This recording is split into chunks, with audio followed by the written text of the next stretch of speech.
Welcome back to Play the Game HQ. I'm Daniel, and in this video we're going to teach you how to play Loot, created by Gigamic and brought to you by Hachette Board Games USA, who helped sponsor this video. In Loot, you'll be capturing buildings and gathering resources to develop your Fjord as you fill your longships and complete construction to build your riches. During the game, you'll be sending your Vikings to explore across the board, taking resources for the spaces that you're on, and capturing buildings that have different rules for capturing each kind. As you do this, you'll be adding those things to your personal Fjord and trying to place them where they maximize your scoring.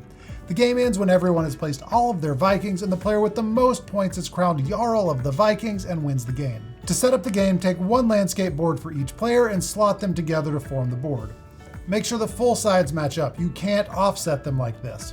Then put 2 houses on each house space, 2 watchtowers on each watchtower space, and 3 castles on each castle space. Put the trophy board along the edge of the board, then put the 5 trophies on the board in ascending order from left to right. Then put the ocean board along another edge of the board. Put the 30 longship tokens into the bag, then draw out 5 and place 1 on each of the locations in the ocean board with the longship side facing up. Create a supply of axes, gold, wood, and sheep where everyone can reach them. Then each player chooses a color and takes their matching Fjord board, 13 Vikings, and 3 shields. Put the Vikings next to your board and put the shields into their spaces at the top of your board. Shuffle each type of the 3 construction tiles separately. There's ports, altars, and Jarl palaces. Each player takes 1 tile of each type and puts them on the matching spaces on your Fjord with the resources and building side facing up. And now you're ready to get started. The player who lives furthest north goes first, and you're going to take turns going clockwise around the table. On your turn, you'll place 1 Viking and take the resources from their space. Then if you meet the requirements, you can capture a building and complete a construction site. And at the end of your turn, you have the option to take a longship, use a shield, and claim a trophy. When you place a Viking, they have to be on a resource space with no other Vikings, and they have to be on a space that's either next to another Viking or next to a longship.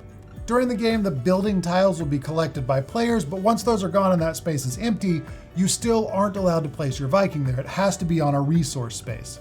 There's 4 different types of resources. You get wood from forests, sheep from fields, gold from mountains, and axes from battlefields. After you take your Viking, take the resource from the supply and place it on any empty space on your Fjord board. So I went to a sheep space, so I'm going to take 1 sheep and I'm going to place it on my board. Once it's placed, it can't be moved, so you have to be strategic about where it goes, and we'll talk at the end of the video about what those resources do on your board. After you place your resource, check to see if you've captured a building on the main map. There's 3 different types of buildings, and each one has different capture rules, and if you meet the requirements for multiple buildings, you are allowed to capture more than 1 on a single turn, but you can only capture buildings with available tiles. If the stack is empty, you don't get to capture it, and you can't take 1 from the other stacks on the board. Now, as I demonstrate all of this, I'm just going to use my Viking so it's clear what you're looking at, but in a real game, there will be other players competing for spaces with me, and remember, you do have to place your Viking next to another Viking, so in order to get out here to this part of the map, there would be a lot of other Vikings present. So now let's look at the capture rules. Houses are the easiest to capture. If you have a Viking next to a house, you take 1 tile from the stack you're next to. And I do have a Viking next to this house, so I would take 1 house from this stack and put it onto my board. And I'll go ahead and place that right there. You capture watchtowers by connecting them with your Vikings like I've done right here. When you connect 2 watchtowers, take 1 tile from each set. So when I connected these 2, I would take 1 from that one and 1 from that one, and you place them anywhere on your board. So I'm going to place this one here, and I'll place this one right there. You can capture the same watchtower twice, but only by connecting it to a different watchtower. So if I managed to get Vikings there and there, I would take the remaining tile from this watchtower plus 1 tile from that one. And castles are captured by chaining together at least 4 Vikings, with at least 1 of those Vikings being next to the castle. So if I placed a Viking right here, first of all, I would take a wood and place it onto my board. And then I have created a chain of 4 Vikings attached to this castle right here. So I would get to take 1 of these castle tiles and add it to my board. And each multiple of 4 lets you take another tile. So if this chain became 8, I would take a 2nd tile. And if it became 12, I would take a 3rd tile as long as there was 1 available.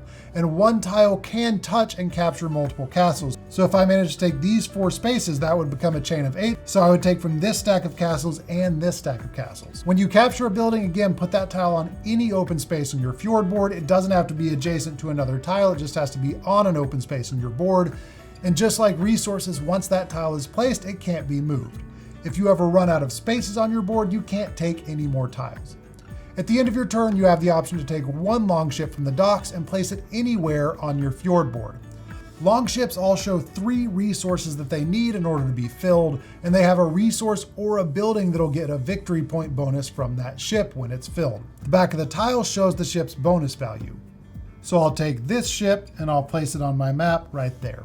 Each type of resource and building has corresponding ships, and there's 2 values for each. Ships with a darker background at the bottom will always be the higher value, and the lighter background will always be the lower value. And all of the different longships in the game are shown on the back of the rulebook. You also have 3 shields at the top of your board that each give you a different one-time bonus. You can use more than one on a single turn, but once they're used, you're going to flip it over and it's gone for the rest of the game. This shield allows you to place a Viking on a space that's already occupied by another Viking. This one lets you take 2 resources instead of 1 on that turn, and this one allows you to immediately place and resolve a second Viking. And finally, at the end of your turn, you can claim a trophy, but there's some strategy involved in which trophy to take.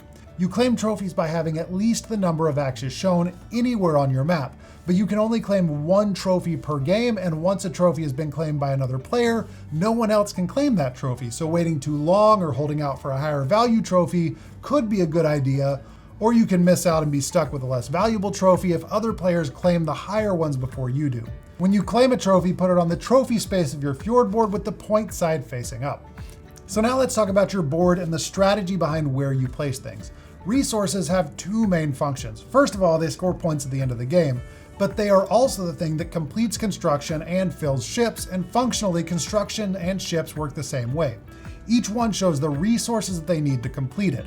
So this construction needs a watchtower, 2 houses, and a set of axes next to it, and currently it only has a watchtower and an axe. This one needs a sheep and 2 houses. So on my turn, if I go to this space and collect this house, I can place it here and complete this construction. One resource can satisfy multiple constructions or ships as long as they're adjacent. So this set of axes is working for this construction and for this ship. And remember, once a tile is placed, it can never be moved. So as you place things and plan out what you're going to place on your board, you need to think about what you already have and what you plan to get so that you can leave spaces between those resources so you can double up on how many things a resource is satisfying. You complete construction and fill ships by having all of the things shown adjacent to that tile, and when you do that, you flip over the tile to show its victory point value. So this ship is completed and gets turned over, and on this turn I placed this house, which will flip over this construction. And that's your turn. You're going to place your Viking, take the resources for the space that you're on, check to see if you captured any buildings, completed construction sites, or filled a ship, and then you have the option to take a new longship from the docks, use a shield, or claim a trophy, and then it's the next player's turn. The game ends when everyone is out of Vikings, and then it's time to score and crown the next Jarl. Each resource and building uses the same formula to score, so we're going to demonstrate that with castles. Each one has a starting value shown on the shields at the bottom of your board. For castles, the starting value is 4. Then I'll add up any castle-specific bonuses that I got from ships on my board.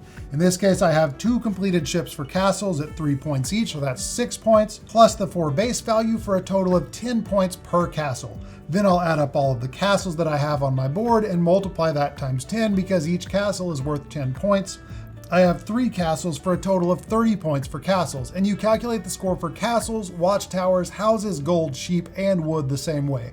The base value plus bonuses times the number of that item that you have on your board. Then add up the points for each completed construction site, and the value for those is shown on the shield at the bottom of your board. If you completed all 3 like I did, that's a total of 21 points. Then add the value of the shield that you claimed, and finally lose 5 points for each longship that you didn't fill. I failed to fill this one, so that would be minus 5 points for me. Total up your points, and the player with the highest score wins and becomes the next Jarl of the Vikings. If there's a tie, the player with the highest value trophy wins. Otherwise, players share the victory. And that's Loot. If you have any questions, be sure to leave a comment below and we'll answer as quick as we can. Thank you so much for watching. We'll see you later. Bye.